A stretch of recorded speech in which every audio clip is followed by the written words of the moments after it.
Idaho for the Doomsday cult prophet trial. 55-year-old Chad Daybell facing 3 counts of first-degree murder for the 2019 deaths of Tammy Daybell, Tylee Ryan, and Joshua Vallow. Tylee and JJ just kids at the time. Their mother, of course, Lori Daybell, was sentenced to life in prison about a year ago now for her role in their deaths. Lots of other charges involved as well. Chad and Lori, leaders of this religious cult of sorts, and the state believes that's what led to these crimes. Daybell facing the death penalty. That's what's different, among other things, in this case.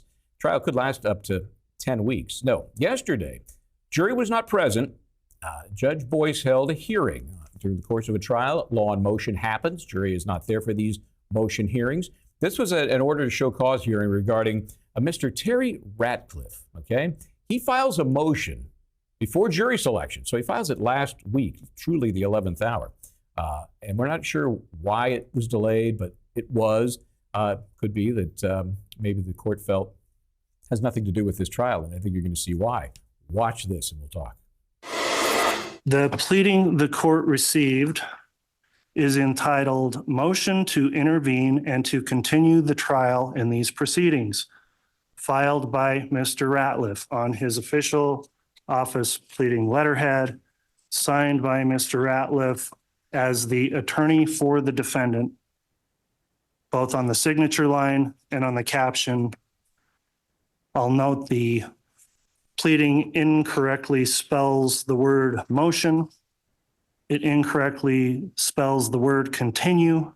It incorrectly spells the word proceedings in its caption.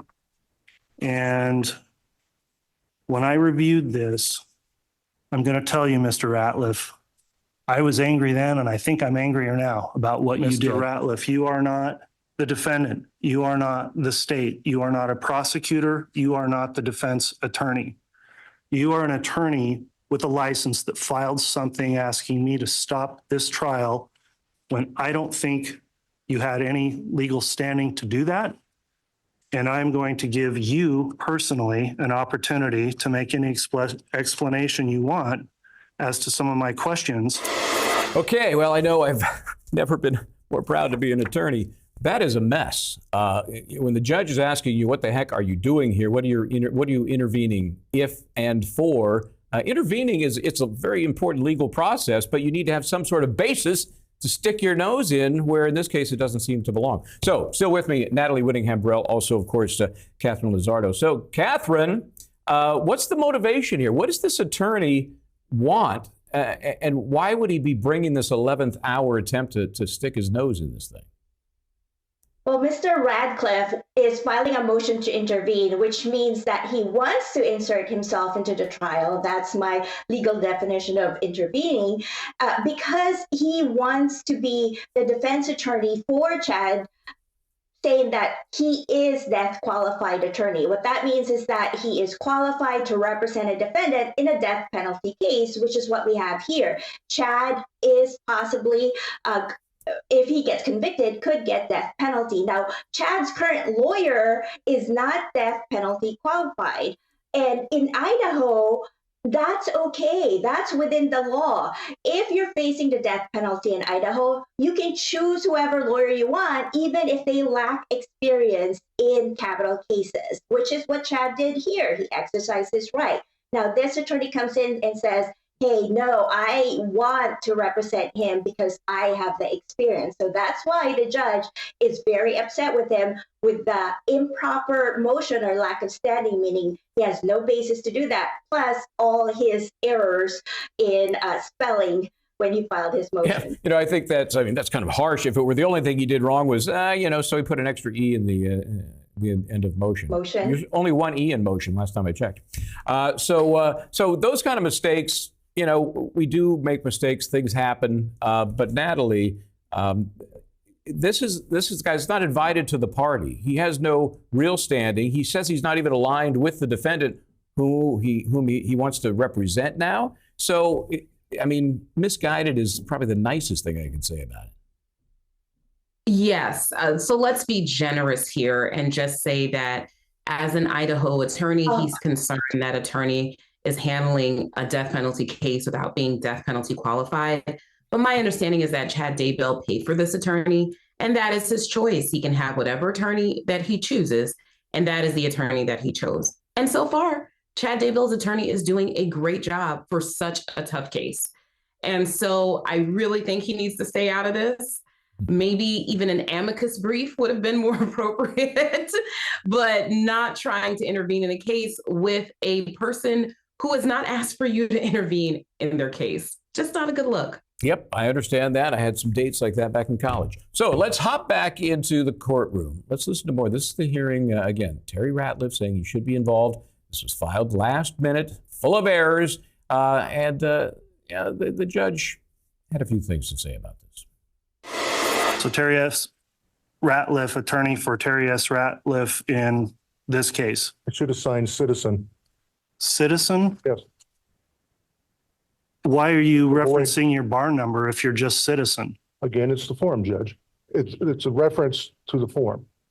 I'm not Mr. Daybell's attorney, never was.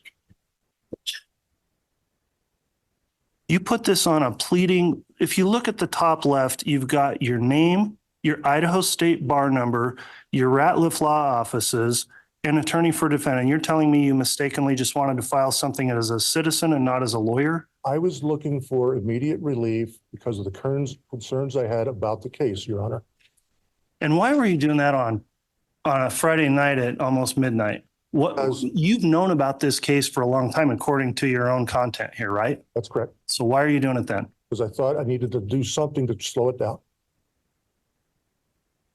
Trial scheduled for how many years? And you wanted to slow it down the day before trial started? I'd also gotten calls from Mr. Pryor, Judge, for help. I find based on your responses, you have violated Idaho's Rule 11 under the Rules of Civil Procedure, which I find are incorporated through Idaho Criminal Rule 47 and 49. The court would note that in the rules under C1, it's mandatory. It says the court must impose an appropriate sanction on an attorney, law firm, or party that violated the rule. And similar to what would happen in a civil case with a frivolous type filing, which this was, this cost time, this cost effort, this cost real loss for the attorneys, for the court. I'm going to instruct counsel for both the state and the defense if they could itemize the time they have spent, both in today's hearing, in preparing for the hearing, as well as in dealing with this pleading from the time it was filed on Friday night, the 29th, whatever time you've put into that, I'm going to direct Mr. Ratliff that you pay reasonable attorney fees incurred for the time Mr. Pryor spent at his typical hourly rate, for the state's attorneys and whatever rate they are entitled to charge as public prosecutors. And the court will likewise itemize some billing time incurred in this. And the sanction the court's going to order is the payment of those attorney fees. The court will provide time for counsel to submit those. I'll review those for reasonableness before I make an order, and pursuant to the rule, which requires a written order under Rule C6 of Rule 11. All right, that's called getting spanked. But I have to tell you, if you've watched Judge Boyce throughout this process, this is Judge Boyce in a Hulk-like rage. He just does not get upset, and this is as close as it gets for him to really, throw the book at somebody. In fact, I was looking at the rules, Natalie. Rule 11B1 makes it clear that these issues can be imposed, these sanctions, if the motion is presented for an improper purpose, such as to harass, cause unnecessary delay, or needless increase in the cost of litigation. And so the judge has incorporated that civil rule into this criminal matter to ding this guy for wasting everybody's time. Is this the right decision, Natalie? Yes, I think it was the right decision. And I think it's the right decision because the attorney outright says it. He says, I wanted to delay this, right? I strategically filed this the day before the trial is supposed to start because I wanted it to be delayed. He said other reasons, but that is an improper purpose, which he stated on the record. And there's also a stain or a implication, which is very distasteful, that he did this for his own business publicity, which would be a terrible thing to do. And so I think it's very right for this judge to intervene, especially with all of us lawyers here watching and seeing that this is not something appropriate to do. Yeah, I mean, it's a bad day for attorneys in general. But I think if you look at that twisted version, Catherine, and say, well, he's doing it for the publicity, I think it's the bad kind of publicity. I don't think this is not client development. This is not going to work. I agree. Whatever his motive is, maybe we won't know, but he did admit in court, as Natalie mentioned, that he did this to delay the trial, a capital murder trial that has been on the calendar or is ready for trial for years. And stepping back, thinking about this as lawyers as well, the reason the judge sanctioned him with monetary sanctions, which means to pay the attorney's fees and costs, the attorney's fees of the time of the state and the defense, is because both of the attorneys, all of the attorneys in both sides, had to take the time to stop preparing for the capital case and respond to his improper motion. That in itself is horrible in terms of trial is so intense, especially with death penalty cases, and then have to stop and write a brief to respond to this motion to intervene. That is cruel and unnecessary, and it is not what lawyers do. I want our viewers to know. Yeah, I'd like to have some of that time back myself. Maybe we should get remuneration.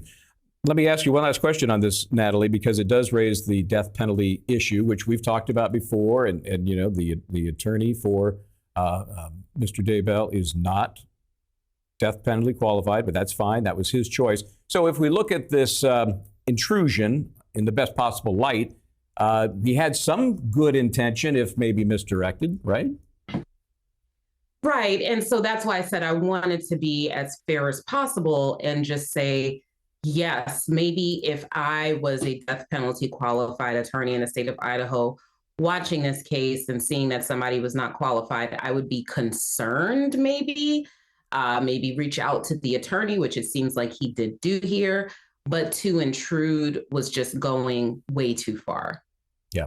Well, that's one thing that's great about the Law and Crime Network here. We learn how to do great lawyering, and we learn maybe things that you should avoid and learn by somebody else's mistakes. So, class, we're going to take a little break. When we come back, we'll have more out of Idaho, etc. So stay right where you are. This is Law and Crime.